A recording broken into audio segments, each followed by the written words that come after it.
Taxi drivers, what's the deepest secrets you've overheard in your car? 1. I carried 2 medical professionals once and one of them talked to his colleague about that time. He was kindly taken out of the hospital by 2 guys that took him to a mansion outside the city and asked to examine the heart condition of a man who seemed to be a local mafia boss that was wanted by the law. They somehow provided him with all the tools and help and made him operate on the boss. They finally let him go and paid him with a big sum of cash, saying they would contact him again for anything else. He said it was one of the scariest yet most interesting experiences in his life. 2. I work Uber Black in Los Angeles. Picked up a customer around midnight from a flight from Mexico to LAX. Had 2 stops. First stop, he waited for some compadres who loaded 5 duffel bags into my SUV. Second stop was from LA to San Jose. 6-hour drive. After a $2,500 fare and $400 tip. I never dared ask what was in those bags.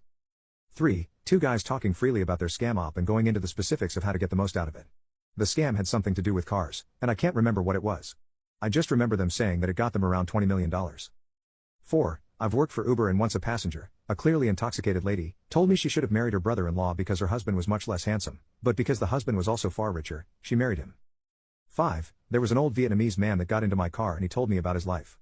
He told how he got drafted into the Viet Cong just as the war ended, so he didn't see any combat.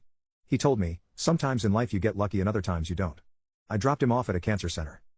6. Driving a fare to the airport and hit a large piece of black ice, cab skidded and hit a guardrail, careened off another car that had flipped, white-knuckled the hell out of it, skidded safely into the berm and called my buddy to come get me. Took the fare to the airport, and while we were going, the fare asked me, why are you driving a cab? I told him I was saving up for a car. I was 22 and broke. He handed me his card and told me to call him tomorrow. Fare was fleet manager for Hertz and ended up selling me a used rental car for peanuts. 7. A 50-year-old man admitted to me that he doesn't know how to cook and doesn't have the time to do it. So he'll sneak out late at night to get leftovers from his mother's house. 8. Taxi rider here. Climbed into the back of a cab once and found an empty carton of cigs, an empty bottle of rye, and an open box for a pregnancy test. Someone had a very rough night.